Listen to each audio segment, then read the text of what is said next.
네, 누가복음 24장 13절에서 27절입니다. 교독하겠습니다. 그 날에 그들 중 둘이 예루살렘에서 25리 되는 엠마오라 하는 마을로 가면서 이 모든 된 일을 서로 이야기하더라. 그들이 서로 이야기하며 문의할 때에 예수께서 가까이 이르러 그들과 동행하시나 그들의 눈이 가려져서 그인 줄을 알지. 예수께서 이르시되 너희가 길 가면서 서로 주고받고 하는 이야기가 무엇이냐 하시니 두 사람이 슬픈 빛을 띠고 머물러 서더라. 그 한 사람인 글로바라 하는 자가 대답하여 이르되 당신이 예루살렘에 체류하면서도 요즘 여기서 같은 일을 혼자만 알지 못하느냐. 이르시되 무슨 일이냐. 이르되 나사렛 예수의 일이니 그는 하나님과 모든 백성 앞에서 말과 일에 능하신 선지자이거늘 우리 대제사장들과 관리들이 사형 판결에 넘겨주어 십자가에 못 박았느니라. 우리는 이 사람이 이스라엘을 속량할 자라고 바랐노라. 이뿐 아니라 이 일이 일어난 지가 사흘째요. 우리 중에 어떤 여자들이 우리로 놀라게 하였으니 이는 그들이 새벽에 무덤에 갔다가 그의 시체는 보지 못하고 와서 그가 살아나셨다 하는 천사들의 나타남을 보았다 함이라. 또 우리와 함께 한 자 중에 두어 사람이 무덤에 가 과연 여자들이 말한 바와 같음을 보았으나 예수는 보지 못하였느니라 하거늘 이르시되 미련하고 선지자들이 말한 모든 것을 마음에 더디 믿는 자들이요 그리스도가 이런 고난을 받고 자기의 영광에 들어가야 할 것이 아니냐 하시고 같이 있습니다. 이에 모세와 모든 선지자의 글로 시작하여 모든 성경에 쓴 바 자기에 관한 것을 자세히 설명하시니라. 아멘.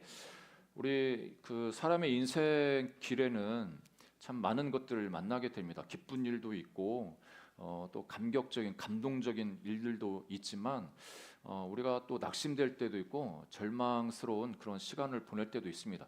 우리 인생길을 가는 우리 모두가 다 인생길을 지금 가고 계시는데 그 인생길 중에서 이 낙심과 절망의 길에 들어섰을 때 참 누구에게 말하지도 못하고 마음이 끙끙대면서 참 아파하면서 이 시간을 보낼 때가 있습니다.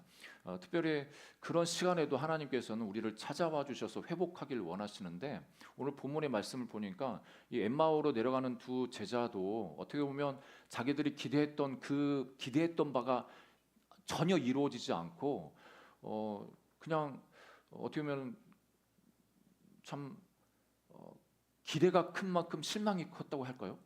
여러분 그런 거 있지 않습니까? 여러분 기대도 안 했으면은 실망도 별로 안 합니다. 그 사람에 대해서 기대도 안 하고 그러면은 뭐 그 사람이 잘못해도 뭐 그런가 보다 뭐 그런데 이 사람에 대해서 정말 기대가 많고 앞으로 유망주야. 야, 이 사람을 위해서 뭔가 일어날 것 같아 했는데 그 사람이 그냥 맥없이 그 인생의 길에서 사라지는 그런 걸 보면은 참 실망할 수가 있지 않습니까? 이 엠마오로 내려가는 이 두 제자도 어떻게 보면 그런 실망을 가지고 내려가고 있는데 부활하신 예수님께서 이 제자들을 찾아와 주셔서 회복해 가시는 것을 볼 수가 있습니다. 우리가 보통 하나님이 역사하셔서 하나님이 만나 주신다 생각할 때 바울을 많이 떠올립니다. 하나님 바울처럼 정말 강력한 빛이 뭔가 딱 나타나가지고 나한테 하나님이 이렇게 찾아오시면 내 믿음은 진짜 흔들리지 않고 진짜 주님만을 위해서 그렇게 살아갈 수 있는데 왜 주님 나를 만나 주시는데 왜 그렇게 극적으로 안 만나 주시고 왜 이렇게 이게 의심이 계속 의심과 믿음과 이 사이에서 이렇게 혼돈하면서 그렇게 살아가야 되는지 그렇게 의문이 들 때가 있습니다. 어떻게 보면 엠마오로 가는 제자들에게 예수님이 다가오시는 그 방법을 보면 참 어떻게 보면은 이렇게 찾아오시나? 참 예수님 참 재미있다 이런 생각을 해봅니다. 오늘은 이 본문 말씀을 근거로 해서 원래는 35절 말씀까지인데 제가 짧게 27절까지만 읽었습니다. 오늘 본문을 통해서 이 제자들이 예수님과 함께 걷는 그 시간이 있었음에도 불구하고 왜 예수님을 알아보지 못했는가 그 부분과 함께 그러면 이 예수님을 알아보지 못한 이 제자들에게 예수님이 어떻게 다가오셔서 이들의 눈을 열어주셨는가, 이것들을 좀 살펴보기 원합니다. 그래서 지금 여기까지 오신 여러분들은 예수님을 참 잘 믿고 예수님이 어떤 분인지 알고 그 예수님과 동행하면서 여기까지 오셨습니다.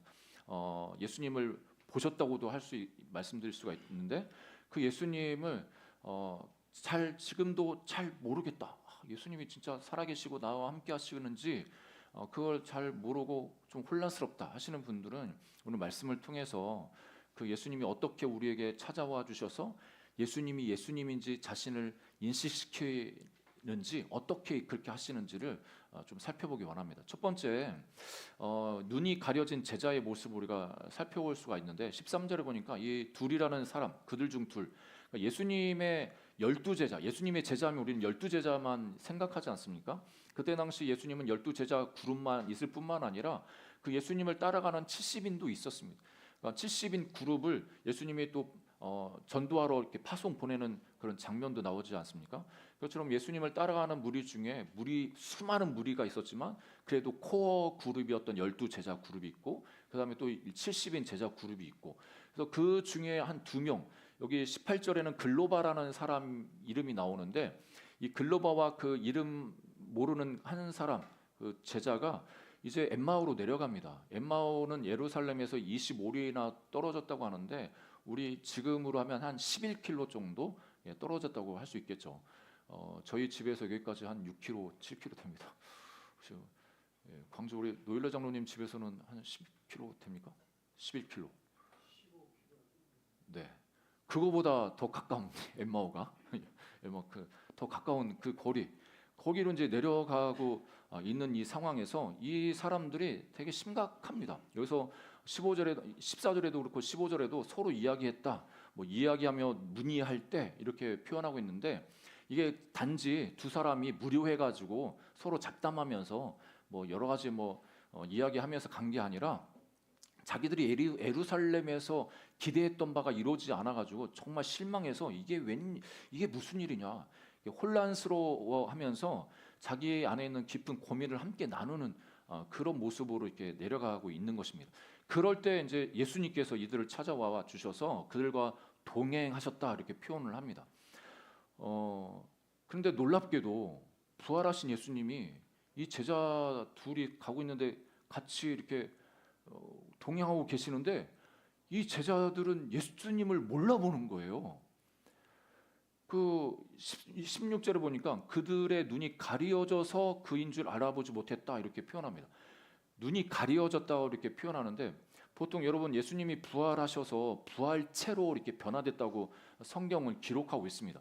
예수님의 그 몸도 몸인데 영적인 존재이면서도 그 몸을 가진 정말 우리가 이해하기 쉽지 않은 그 부활의 모습으로 예수님이 부활하셨습니다. 그러니까 그 부활의 열매의 모습을 보여주시면서 우리도 그렇게 부활할 거를 이제 말씀하신 건데 그 예수님 부활의 몸을 보니까 복음서에 보니까 제자들이 이 밀폐된 공간에 있었는데 예수님이 그곳에 찾아오십니다. 그러니까 닫힌 문을 통과해서 오시는 거죠. 그래서 영적인 존재구나 이렇게 제자들이 그렇게 이야기할 때 너무 놀라서 이렇게 있는데 예수님이 오늘 누가복음 이후에 24장 후반주에 보면 먹을 것을 달라고 하시죠. 또 먹습니다. 그러니까 참 신기하죠. 공간도 이 벽을 뚫고 이동하시는데 뭐 먹을 걸 줘봐. 그래서 드십니다. 먹습니다. 우리가 인간의 이성으로는 이해할 수 없는 그 부활의 모습으로 예수님이 부활하셨다는 것을 우리가 알 수가 있는데 그렇기 때문에 어떤 학자들은 예수님이 그런 부활의 모습으로 부활체로 변하셔서 이 제자들이 몰라봤다 이렇게도 이야기를 합니다. 그런데 그것도 이제 하나의 주장이 될 수 있겠지만 여기서 예수님 제자들의 눈이 가려졌다라고 할 때 가려졌다는 이 표현이 수동태입니다. 그러니까 우리가 우리 스스로 눈을 감은 게 아니고 무언가 외적인 그 영향을 받아서 눈이 가려진 것을 이야기를 하죠. 여러분 우리가 어떤 정신적인 충격을 받을 때 앞이 캄캄하다 그런 이야기 하지 않습니까? 앞이 캄캄해 본 적이 있습니까? 네. 우리 맨 앞에 우리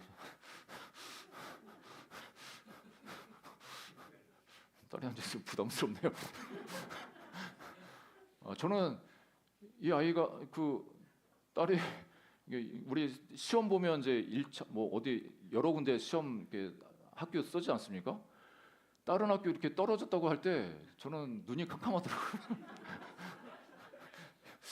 이게 계속 떨어지면 안 되는데 눈이 여러분 눈이 캄캄해지지 않습니까?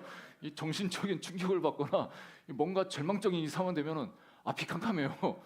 이 앞으로 어떻게 해야 되나 그런 생각을 하는데 여러분 제자들 같은 경우에 여기 보니까 17절에 보니까 이러한 모습을 보여줍니다. 예수께서 이르시되 너희가 길 가면서 서로 주고받고 하는 이야기가 무엇이냐 하시니 두 사람이 슬픈 빛을 띠고 머물러 서더라.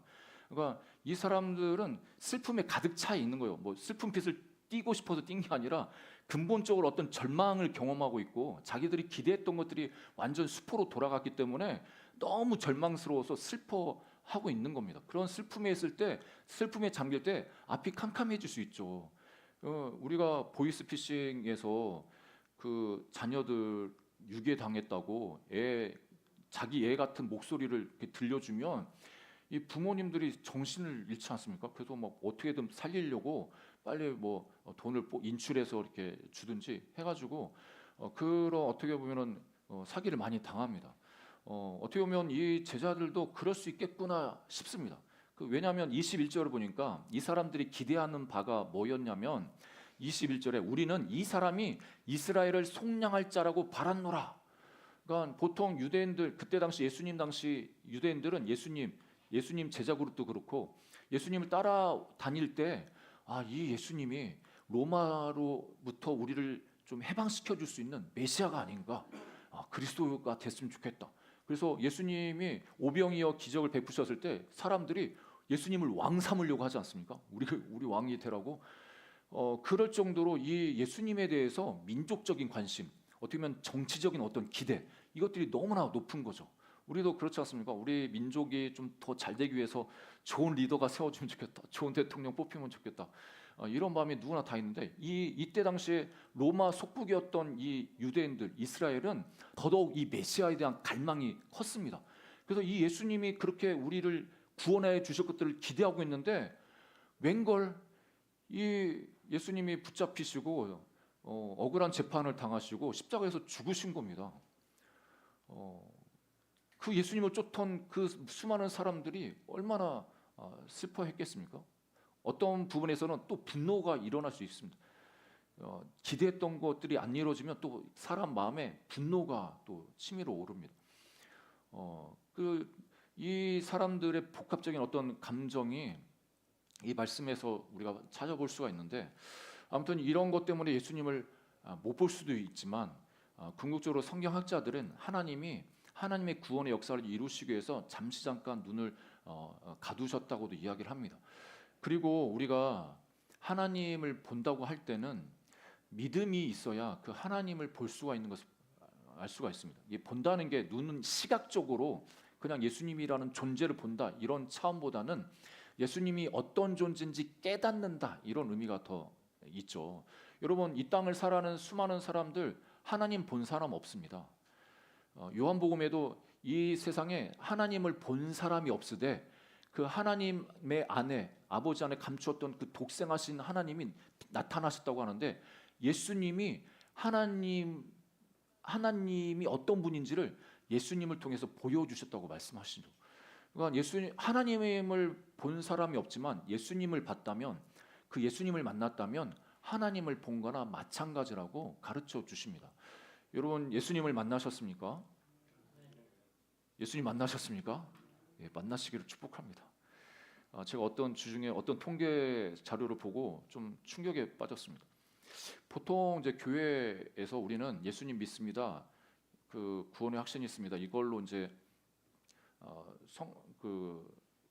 신앙생활 정말 예수님 잘 믿는지 이렇게 파악을 하고 리서치를 하는데 질문을 조금 바꿨습니다. 질문을 바꿔가지고 이 사람의 믿음 진짜 그리스도인인지를 그 설문을 조사했는데 그 항목을 뭐 다 여기 말씀드리기는 그렇지만 거기 나온 결과에 의하면 그 한국교회 성도님들 그것도 이제 표본 조사를 했겠죠. 표본 조사. 그 39%는 구원의 확신 없이 구원의 확신 없이 교회를 다닙니다. 거의 그거는 조금 더 올려서 생각하면 한 뭐 40% 이상은 그냥 그냥 주일이면 그러니까 우리가 쉽게 혼동하는데 기독교 가족에서 태어났다고 해서 그 사람이 예수님 믿냐 이거는 또 아닌 거예요. 기독교 가정에 태어나도 기독교 문화에서 생활했기 때문에 자기는 기독교 문화에 들어와서 문화 생활하는 겁니다. 예수님 안 믿는 거예요. 그냥 기독교 문화에 젖어가지고 주일이면 예배 드려야지, 뭐 헌금 해야지, 기도도 하고 큐티도 해야지. 그런다고 해서 예수님을 진짜 믿고 이렇게 구원 받았느냐? 이거는 조금 다른 문제라는 거죠. 그거를 딱 보면서 내가 나부터 점검이 되더라고요. 나는 진짜 예수님 믿나? 우리 성도님들 예수님 진짜 믿고 계시나? 여기서 이 제자들은 어떻게 보면 예수님이 가까이 오셔서 같이 동행하고 있는데 이 사람들은 예수님을 모르고 그냥 가고 있는 거예요. 그래서 예수님이 옆에서 이제 말 걸으시죠. 너희들 뭐 때문에 이렇게 이야기를 해? 그래서 야, 이 사람아, 그걸 몰라? 지금 예루살렘에서 이 나사렛 예수에 대한 이야기 못 들었어? 이 간첩 아니야? 그 얘기 예루살렘에 있었으면 다 알 수 있는 그 이야기를 모른다고 하면서 이제 자기가 이야기를 해주지 않습니까? 자기들이. 그런데도 이야기를 해주는데 예수 그리스도에 대한 이야기를 해주는데도 예수님을 모릅니다. 우리 인생 가운데, 우리 신앙생활하는 가운데 우리가 예수님을 안다고, 하나님을 안다고 그렇게 신앙생활을 하는 것 같지만 하나님 모르고 살아갈 수가 있다는 겁니다. 우리가 우리 스스로를 잘 살펴보실 수 있기를 주의 이름으로 축복합니다. 우리가 현실에 부딪히다 보면은, 진짜 어려움에 부딪히다 보면 진짜 예수님 믿는지 안 믿는지를 알 수가 있습니다. 진짜 고난 당해 보면 예수님 믿는지, 진짜 나는 그냥 문화생활 하고 있는지 알 수가 있습니다. 고난 당할 때 그 고난 앞에서 모두가, 세상 사람들도 마찬가지입니다. 절망하고 근심하고 괴로워하면서 원망도 합니다. 자기가 했음에도 불구하고 남 탓도 합니다. 남을 또 비난합니다. 그런데 정말 하나님 알고 예수님 만난 사람은 그 절망 가운데 무엇을 하냐면 하나님을 찾을 뿐만 아니라 더 나아가서 그 하나님이 왜 이 상황을 주셨는지에 대해서 하나님의 지혜를 구하고 하나님의 눈으로 보게 된다는 겁니다. 그래서 보면 보통 우리가 감사해서 감사 생활하는 건, 하나님께 감사해서 감사하다고 하는 거는 누구나 할 수 있습니다. 그런데 어려움 당할 때 감사하는 거 보면 그 사람은 진짜 뭐 학습에 의해서도 감사할 수 있겠지만, 그렇게 해야 된다니까 할 수 있지만, 진짜 깊은 마음 깊은 곳에서 감사가 우러져 나오고 얼굴과 삶 자체가 그렇게 되는 걸, 그런 걸 보면 야, 진짜 신앙 있구나, 진짜 예수님 알구나, 하나님 만났구나, 이거를 볼 수가 있는 거죠. 여러분, 우리가 진짜 하나님, 예수님 잘 만나기를 주의 이름으로 축복합니다. 그러니까 응답받지 못할 때, 기도가 응답이 안 될 때, 그때 보면은 내가 신앙이 있는지 없는지를 알 수가 있습니다. 기대한 것이 이루어지지 않을 때 진짜 내가 예수님 믿는지 안 믿는지를 볼 수가 있습니다.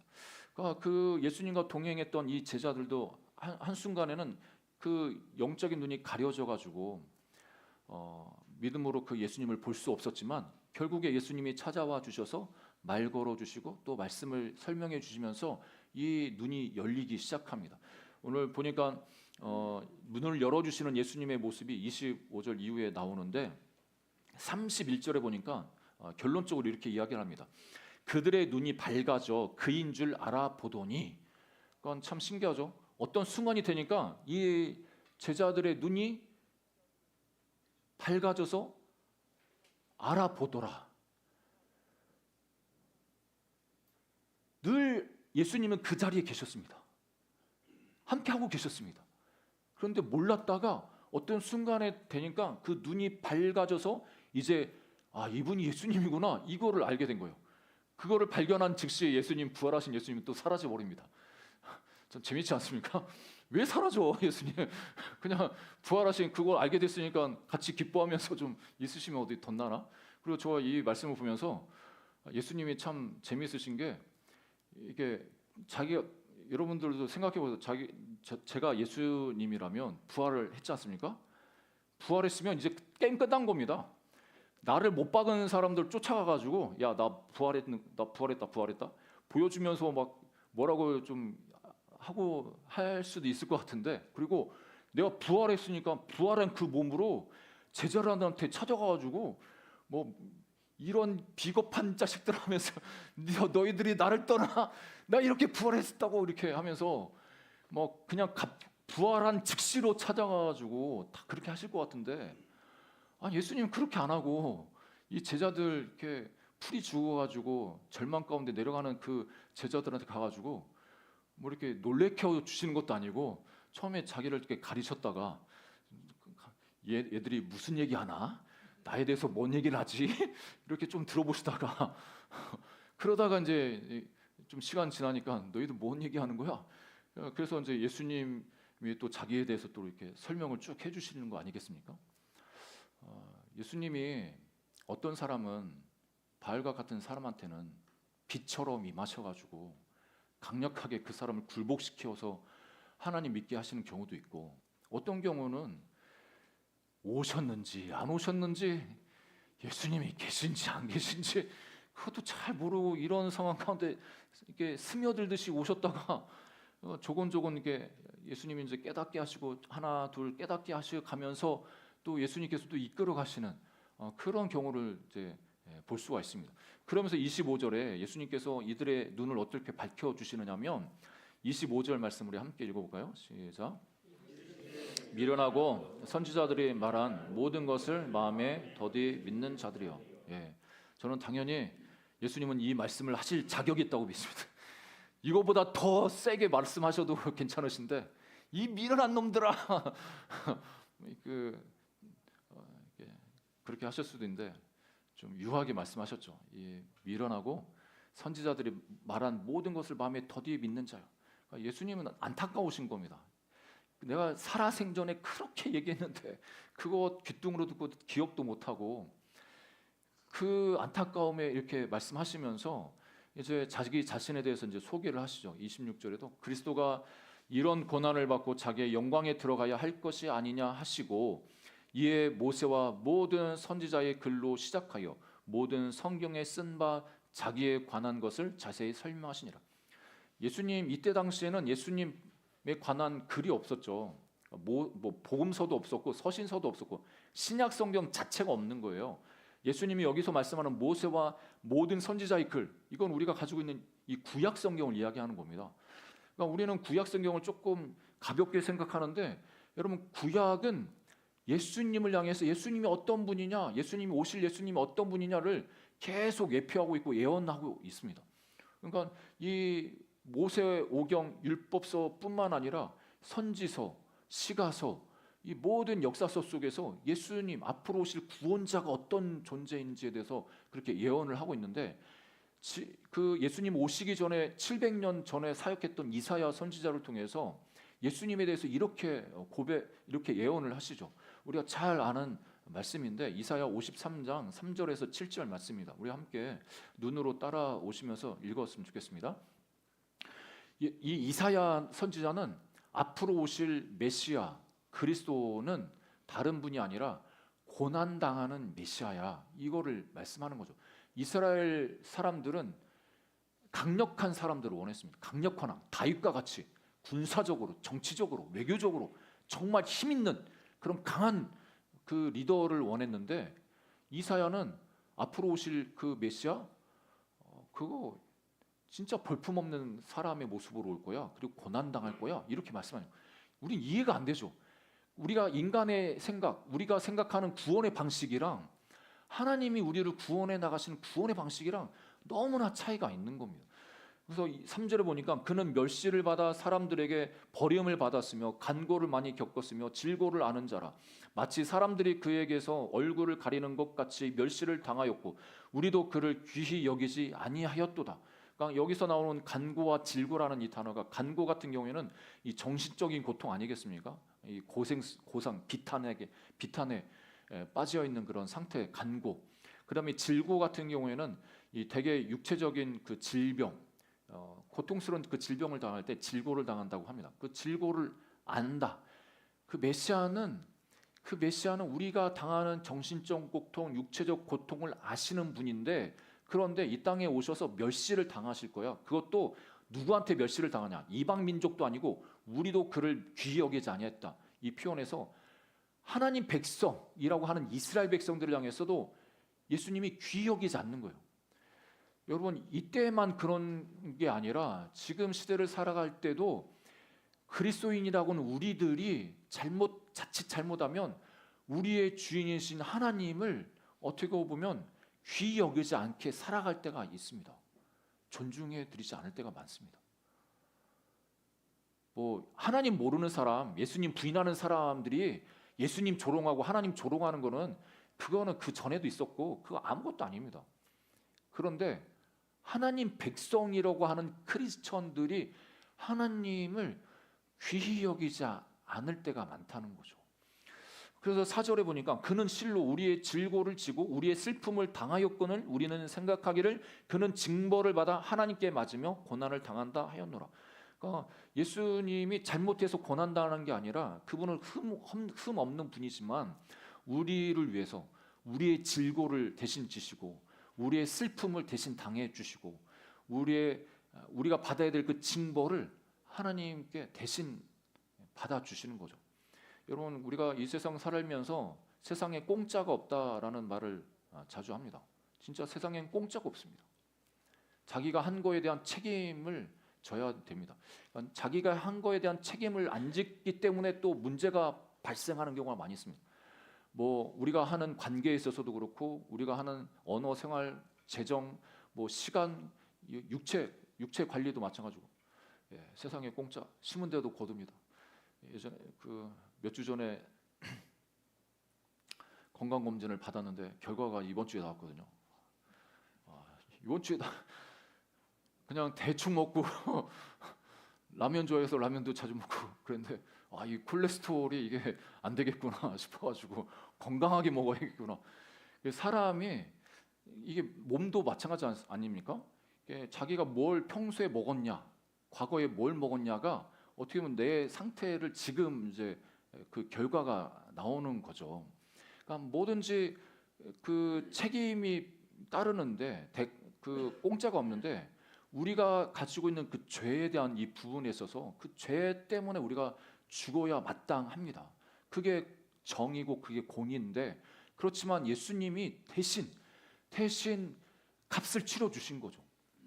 그러니까 우리 편에서는 공짜이지만 하나님 편에서는 하나님께는 엄청난 대가 지불을 한 겁니다. 하나님 아버지가 독생 그 유일하신 그 자기 아들을 십자가에 못 박게 하시는 그걸 통해서 우리를 구원해 내신 거죠. 여러분, 이 은혜가 다시 한번 깨달아지시기를 주의 이름으로 축복합니다. 우리 5절 말씀 함께 읽어볼까요? 5절, 6절 같이 읽습니다. 시작. 그가 찔림은 우리의 허물 때문이요 그가 상함은 우리의 죄악 때문이라. 그가 징계를 받음으로 우리는 평화를 누리고 그가 채찍에 맞음으로 우리는 나음을 받았도다. 6절입니다. 6절. 우리는 다 양 같아서 그릇 행하여 각기 제 길로 갔거늘 여호와께서는 우리 모두의 죄악을 그에게 담당시키셨도다. 이 땅을 살아가는 모든 그 사람들은 자기가 자기 인생 주인이라고 생각하기 때문에 자기 맘대로 살아갑니다. 자기 맘대로 살아갑니다. 예수님을 믿는다는 것은 어떻게 보면 자기 인생의 주도권을 예수님께 맡기는 거 아니겠습니까? 내가 내 맘대로 내 인생 내가 살았다면 이제는 예수님 내 주인 되어 주셔서 내 인생을 통해서 내 삶을 통해서 하나님이 살아 주십시오. 그래서 사도 바울은 그렇게 고백합니다. 내가 이 육체 가운데 사는 것은 나를 위해서 십자가를 지신 그 예수님을 믿는 믿음으로 살아간다고. 내가 죽고 예수님이 나를 통해서 살아가시도록 그 예수님께 내 주도권과 모든 것들을 맡기면서 살아간다는 거죠. 그렇다고 해가지고 뭐 내가 무책임하게 살라는 얘기가 아니지 않습니까?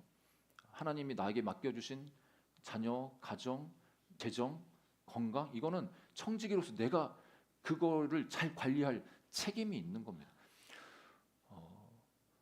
하나님께서 저와 여러분을 사랑해 주시고 자녀 삼아 주시고 여기에 불러 주셨습니다. 엄청난 대가 지불을 통해서 여기로 불러주셨습니다. 그 예수님은 7절에 보니까 그가 곤욕을 당하여 괴로울 때에도 그의 입을 열지 아니하였으며 마치 도수장으로 끌려가는 어린 양과 칼 깎는 자 앞에서 잠잠한 양같이 그의 입을 열지 아니하였도다. 참 예수님 생각해 보면 얼마나 억울하셨을까. 그리고 부활하신 다음에도 그러니까 십자가 지실 때도 너무나 억울하고 고통스러우신데, 그리고 자기가 3년 반 동안 사랑하고 양육했던 그 모든 제자들이 다 뿔뿔이 떠나가고 또 자기를 부인하고 얼마나 마음의 상처와 그 속상하실까. 그러니까 우리가 예수님이 하나님이시니까 그런 감정 없으셔, 그런 거 인간적인 그런 감정 뭐 별로 중요하지 않아 이렇게 생각할 수 있는데, 예수님은 참 하나님이시면서 참 사람이십니다. 사람이기 때문에 관계 속에서 상처받습니다. 내 말에 상대방은 또 상처받을 수 있습니다. 내가 언제 그랬느냐 이렇게 이야기하면 상대방 너무 열받습니다. 내 말 때문에 상처받았다고 하는데, 상처받은 사람은 상처받았다고 얘기하는데 내가 뭐 언제 그랬냐 이렇게 하면 너무 열받죠. 그러니까 예수님도 어떻게 보면 제자들을 그렇게 사랑하고 아끼고 그랬는데도 자기를 떠나갔고, 또 자기에 대해서 하나님이시면서 십자가에서 죽으실 때 자기를 향해서 얼마나 많은 조롱을 했습니까? 사람들이 네가 당신이 하나님이면 자기를 구원하고 내려오라고. 제가 그 상황이었으면 그냥 내려가가지고 내가 하나님이다 이 자식아 이랬으면 더 확실하게 사람들이 예수님 믿었을 텐데, 이런 생각도 해봅니다. 그런데 그걸 다 뒤로 하고 그냥 순한 양처럼 그냥 하나님 아버지가 우리 인류를 구원하시기 위해서 자신이 죽어야만 하기 때문에 그 하나님 뜻에 순종하시려고 그냥 그렇게 따라가셨습니다. 그리고 또 예수님이 또 부활하셨지 않습니까? 부활하시면 얼마나 기쁩니까? 얼마나 보여주고 싶겠습니까? 예수님 자신. 야, 내가 이제 단지 인간이 아니라 하나님이야. 내가 하나님인 거 부활했잖아. 종교 지도자들부터 시작해서 저 같으면 빌라도 찾아갔습니다. 빌라도. 내가 부활했다. 그래가지고 성경에만 아니라 세계 역사 그거에 쓰게 만들었을 것 같아요. 그럼 더 확실하지 않습니까? 그런데 하나님은 왜 굳이 그 부활하신 거를 여자들, 그때 당시에 증인의 어떤 자격이 안 되는 그 여자들한테 예수님 먼저 보여주시고, 그리고 이 예수님한테 실망해가지고 엠마오로 가는 이 제자들한테도 자신의 모습 보여주고, 결국에는 이 24장 후반부에 오늘 읽지는 않았지만 그 후반부에 제자들이 모여있는 그곳에 예수님이 찾아오시지 않습니까?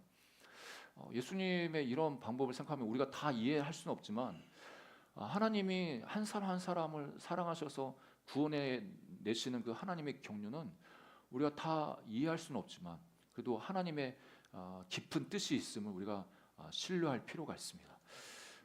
이 세상에서도 예수님의 방법으로 여러분을 찾아오시고, 또 여러분들이 중보기도 하시는 그 구원하게 내 자녀가 또 내 가족이 구원받기 원하는 그 영혼을 향해서도 하나님이 그런 방법으로 또 찾아오실 줄 믿습니다. 32절에 보니까 그들이 서로 말하되 길에서 우리에게 말씀하시고 우리에게 성경을 풀어 주실 때 우리 속에 마음이 뜨겁지 아니하더냐. 그러니까 그 두 제자가 고백하는 거예요.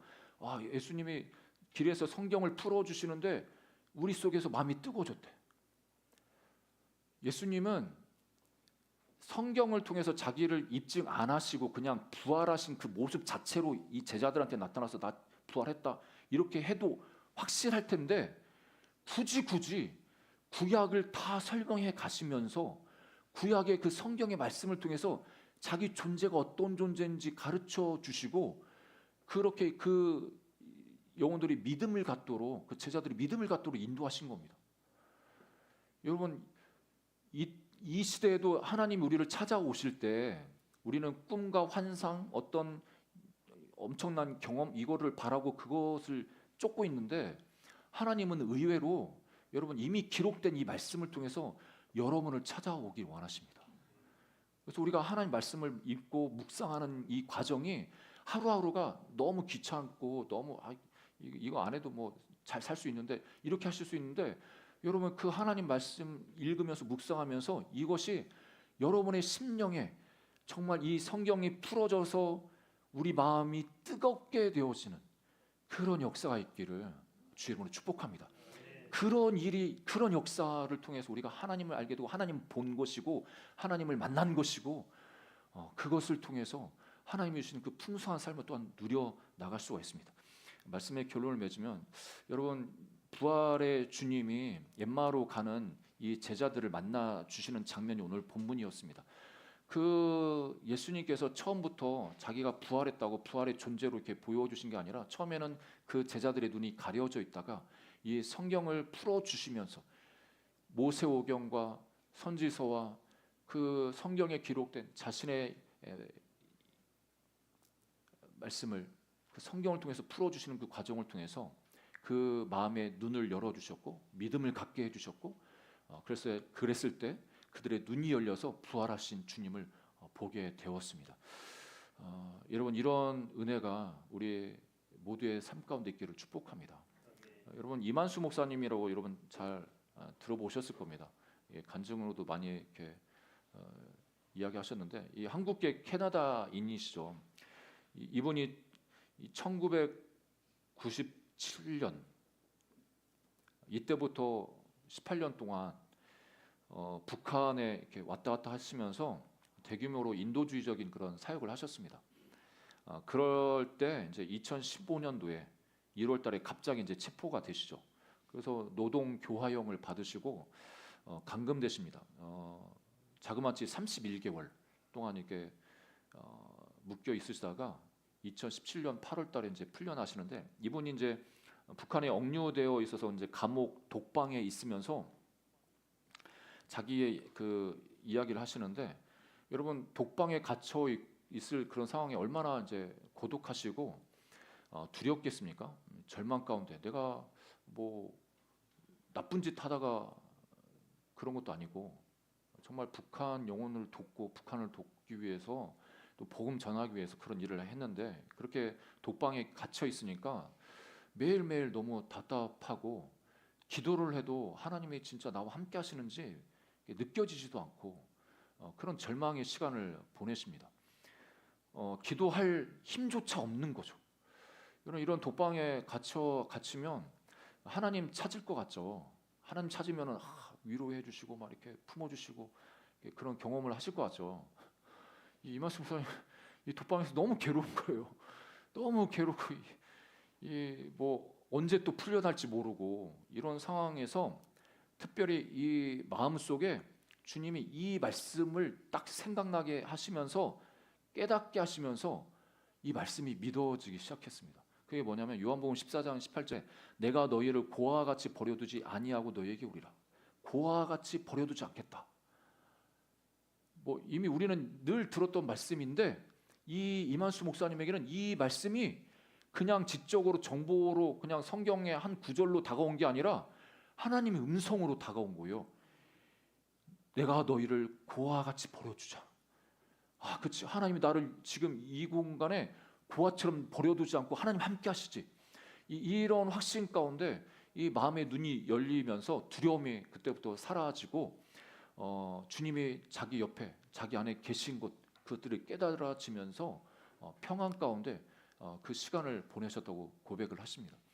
여러분 이 절망의 순간에 또 고통의 순간에 여러분에게 평소에 말씀을 읽고 암송하고 또 묵상했던 그 말씀이 여러분의 심령에 깨달아지고 기억나서 그것이 하나님 음성으로 여러분의 심령에 강하게 임하시기를 뜨겁게 임하시기를 주의 이름으로 축복합니다.